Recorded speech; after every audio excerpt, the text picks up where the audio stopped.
எல்லோருக்கும் வணக்கம். இன்றைக்கி அனிதா புஷ்பவனம்குப்புசாமி யூடியூப் சேனலில் உங்களை எல்லாம் சந்திக்கிறதுல ரொம்ப மகிழ்ச்சி.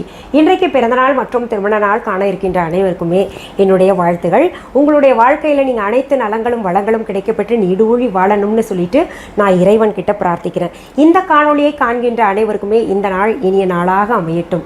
இன்றைக்கி இந்த பதிவில் நம்ம பார்க்க போகிறது, கிச்சனில் நின்றுட்டுருக்கேன், கட்டாயம் உங்களுக்கு ஏதாவது உபயோகமாக செஞ்சு காமிக்கணுன்ற ஒரு எண்ணத்தோடு வந்திருக்கேன். அதனால் இன்றைக்கி இந்த பதிவில் மிக்சர் நம்ம வீட்டிலேயே எப்படி செய்யலாம் அப்படின்றது செஞ்சு காமிக்க போகிறேன். இது கொஞ்சம் வேலை அதிகம்தான். இன்றைக்கி நம்ம மிக்சர் செய்வதற்கு தேவையான பொருள்கள் என்னென்னு பார்த்தலாம். அதில் நம்ம பூந்தி செய்ய போகிறோம். 300 கிராம் கடலை மாவு எடுத்திருக்கேன். 125 கிராம் அரிசி மாவு எடுத்திருக்கேன். அதில் தேவையான அளவு உப்பு சேர்க்குறேன். சோடா கொஞ்சம் சேருங்க போதும். மிளகாய்த்தூள் 2 டீஸ்பூன், மஞ்சள் தூள் இது ஆப்ஷன் தான். கடலை மாவே நல்லா நிறமாக இருக்கும், அதனால் 1/4 டீஸ்பூன் போட்டுக்கோங்க. இதை இப்போது நல்லா கலந்து விட்டுக்கோங்க. கட்டி இருந்துச்சுன்னா அதெல்லாம் உடச்சி விட்டுக்கோங்க. இப்போ நம்ம அரிசி மாவு இதில் போட்டிருக்கிறனால தான் மஞ்சள் தூள் சேர்த்துருக்கோம். இப்போது தேவையான அளவு தண்ணி சேர்த்துக்கலாம்.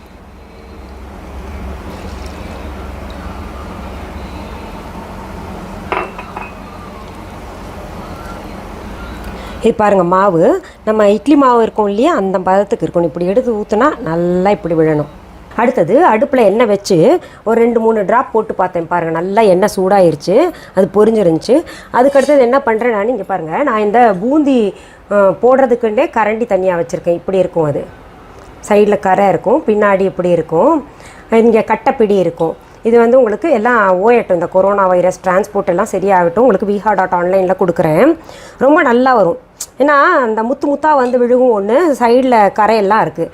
அதில் நம்ம கரைச்ச மாவை என்ன பண்ணும், ஒரு கிண்ணத்தில் எடுத்து போடலாம். இல்லாட்டி கரண்டி தட்டையாக இருந்ததுன்னா அதை எடுத்து ஊற்றி நம்ம இப்போது இப்படி போடணும். பாருங்கள், பொரியாக எவ்வளோ முத்தாக விழுகுது பாருங்கள். கீழே பாருங்கள், முத்தாக விழுகுது பூந்தி.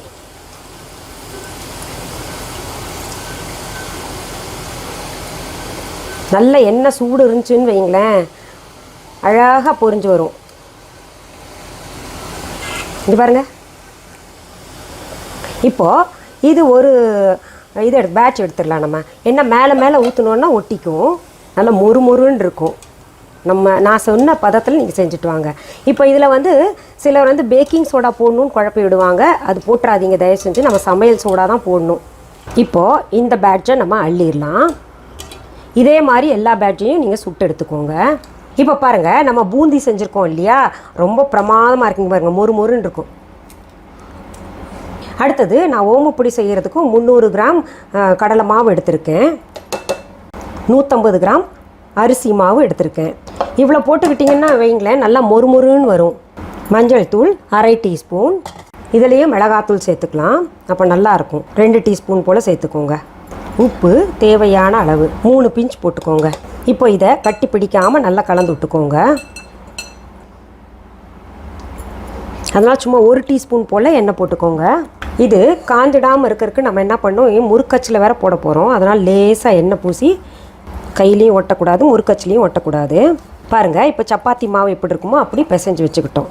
இப்போ நம்ம முறுக்கு பிழியறது இருக்கு இல்லையா, அதில் போட்டுட்டு ஓமப்பொடி அச்சு அது உள்ளே வச்சுருங்க. நல்லா எண்ணெய் சூடுலேயே புளியணும். இங்கே ரவுண்டாக வந்ததுன்னா ரவுண்டாக புளிஞ்சுக்கோங்க. அப்படி இல்லையா, உங்களுக்கு எந்த ஷேப்பில் வருதோ, கட்டாக இருந்தால் கூட பரவாயில்ல. எப்படி இருந்தாலும் நம்ம உடைக்க போகிறோம்.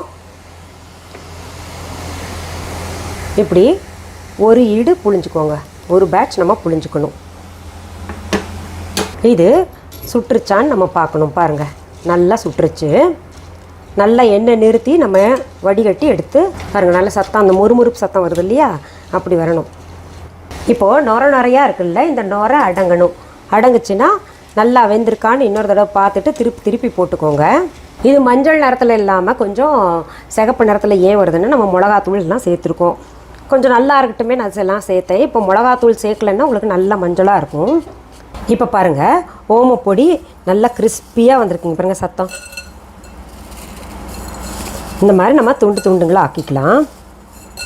இப்போ தனியாக ஓமப்பொடி செய்கிறதுக்குன்னு தனி ப்ரொசீஜர் இருக்குது. அது எப்படின்னு நான் உங்களுக்கு சொல்லித்தரேன்.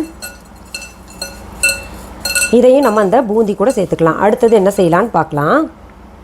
அடுத்தது நான் நிலக்கடலை எடுத்திருக்கேன். நிலக்கடலை எனக்கு ரொம்ப பிடிக்கும், எங்கள் வீட்டில் எல்லாருக்குமே ரொம்ப பிடிக்கும். அதனால் இந்த மிக்சரில் நான் முந்திரி பருப்பு சேர்க்கலை. முந்திரி பருப்பு போட்டு செய்கிற மிக்சர் வேறு, அது நான் உங்களுக்கு வேறு கலவை. அதில் இன்னும் நிறையா சேர்ப்பாங்க பொருள் எல்லாம், அது வேறு உங்களுக்கு சொல்லித்தரேன் பாருங்கள். இன்னொன்று ஒரு 100 கிராம் நான் எடுத்துக்கிட்டேன். இதை எண்ணெய் சூடாக இருக்கும்போதே போட்டுருங்க. இது போடும்போது பார்த்து, இப்போ எண்ணெய் தெளிச்சது பார்த்தீங்களா, அந்த மாதிரி தெளிக்காமல் பார்த்துக்கணும் நம்ம. பாருங்கள், இந்த நிலக்கடலை நல்லா ப்ரௌன் ஆகிற வரைக்கும் நம்ம போட்டு எடுத்துக்கணும். அடுத்தது அதே எண்ணெயில் சிம் பண்ணிக்கோங்க. பொட்டுக்கடலைக்கெல்லாம் ரொம்ப சூடு எண்ணெய் தேவையில்லை. அது வந்து ஒரு 200 கிராம் எடுத்திருக்கேன். 150 போதுமானது. இது கொஞ்சம் நல்லா இருக்குமே, அதிகமாக இருந்தான்னு சொல்லிட்டு கூட போட்டிருக்கேன்.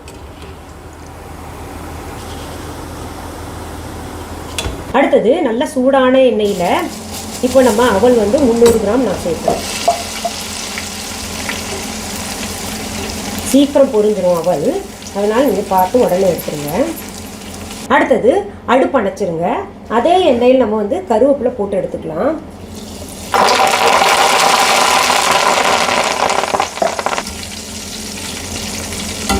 எனக்கு அடுப்பு அணைச்சிருக்கோம்.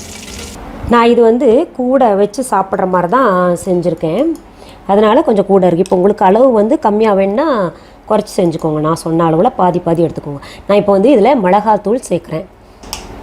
அவலெல்லாம் உப்பு இருக்காதுல்ல, அதனால் உப்பும் சேர்த்து சரியாக கலந்துக்கலாம். பாருங்கள், நல்லா மொறுப்பாக சத்தம் வருதுல்ல.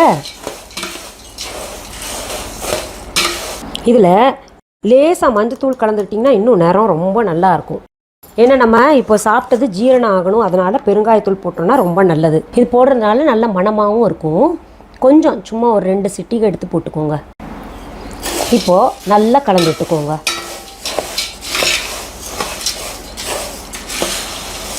உங்களுக்கு கறிகாய் எதுவும் கிடைக்கல அப்படின்னா இது சாதத்துக்கு வச்சு சாப்பிட்லாம். நம்ம வீட்டில் செய்கிறது கொஞ்சம் வேலை அதிகமாக தெரியும். ஆனால் என்னென்னா, கடையில் வாங்குறத விட அந்த கடையில் வாங்குகிற காசுக்கு நம்ம வீட்டில் நிறைய ஒரு 4 பங்கு செய்யலாம். சாதம் செஞ்சு ரசம் செஞ்சு இது வச்சு சாப்பிட்டா நல்லாயிருக்குன்ற மாதிரிலாம் ஸ்நாக்ஸ் சொல்லித்தரேன். இப்போ இன்னொன்று சொல்கிறீங்க, டீ டைம் ஸ்நாக்ஸ் ஏதாவது இருந்தால் சொல்லுங்கள் அப்படின்னு கேட்டிருந்தீங்க சிலர், அதுக்காக இது செஞ்சு காமிச்சிருக்கேன். இப்போ நம்ம மிக்சர் செஞ்சது பார்த்தோம் இல்லையா, அதில் நம்ம ஒரு 4-5 ஸ்டெப் பண்ண வேண்டியது இருக்குது. நமக்கு இந்த வீடியோவில் சுருக்கமாக தெரியலாம், ஆனால் வந்து கொஞ்சம் லாங் ப்ராசஸ் தான்.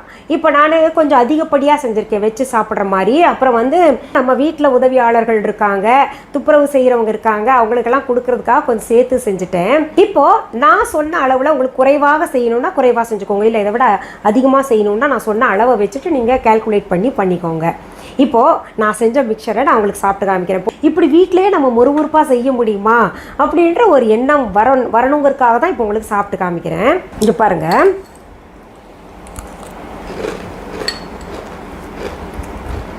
சத்தம் வருதா? நான் சொன்ன இந்த ப்ரொசீஜர் படி நீங்கள் செஞ்சீங்கன்னா நல்ல ரிசல்ட் கிடைக்கும். செய்து சாப்பிடுங்க, என்ஜாய் பண்ணுங்கள். இது செய்துட்டு நீங்கள் கமெண்ட் பாக்ஸில் எனக்கு கமெண்ட் கட்டாயம் பண்ணணும். இது இப்போ செய்யறதுக்கு எங்களுக்கு சில பொருள்கள் கிடைக்காது, நான் பார்க்க ஆசையாக இருக்குது அப்படின்னு நினைக்கிறவங்க இதை நீங்கள் நோட் பண்ணி வச்சுக்கோங்க. உங்களுக்கு எல்லா பொருள்களும் கிடைக்கும் பொழுது, உங்கள் கையில் காசு இருக்கும்போது நீங்கள் இதை செஞ்சுக்கலாம். சரி, மீண்டும் அடுத்த பதிவில் வேற ஒரு நல்ல தலைப்போடு உங்களை எல்லாம் சீக்கிரத்தில் சந்திக்கிறேன். அது வரைக்கும் நன்றி, வணக்கம். அன்பான வாடிக்கையாளர்களே, உங்கள் விஹா ஸ்டோரில் பூஜை பொருட்கள், சிலைகள், ராசிக்கற்கள், வாஸ்து பொருட்கள், விதைகள், பாரம்பரிய அரிசி வகைகள், சிறுதானியங்கள், ஆர்கானிக் பொருட்கள், மூலிகை எண்ணெய், மளிகை பொருட்கள், மரச்செக்கு எண்ணெய், மரப்பொருட்கள், வெள்ளி ஆபரணங்கள், கிஃப்ட் ஆர்டிகல்ஸ், காட்டன் மற்றும் பட்டு புடவைகள், காட்டன் சுடிதார்கள், பட்டு பாவாடை, குழந்தைகளுக்கான விளையாட்டு பொருட்கள், ஹை குவாலிட்டி இமிடேஷன் நகைகள், வீட்டு உபயோக பொருட்கள், ஜூட் பேக்ஸ், ஹேண்ட்மேட் சோப்ஸ், அழகு சாதன பொருட்கள், சிறுதானிய பிஸ்கெட்டுகள், ஹோம் அப்ளையன்சஸ், இன்னும் பற்பல பொருட்கள் விற்பனைக்குள்ளது. விஹா ப்ராடக்ட்களை நீங்கள் வாங்க விரும்பினால் அது எங்களுடைய viha.online வெப்சைட் மற்றும் சென்னை ராஜா அண்ணாமலைபுரத்தில் உள்ள எங்கள் விஹா ஸ்டோரில் மட்டுமே கிடைக்கும் என்பதை தெரிவித்துக் கொள்கிறோம். வேறு எந்த ஆன்லைன் வெப்சைட்களிலும் விஹா ப்ராடக்ட்கள் விற்பனைக்கு கிடையாது என்பதை நீங்கள் கவனத்தில் கொள்ள வேண்டும். எங்கள் விஹா ஸ்டோரின் விலாசத்தை கண்டறிய கூகுள் மேப்ஸில் விஹா ஸ்டோர் என்று டைப் செய்தால் வழியை கண்டறியலாம். www.viha.online வெப்சைட்டிலும் விஹா ஸ்டோரின் அட்ரஸ் உள்ளது.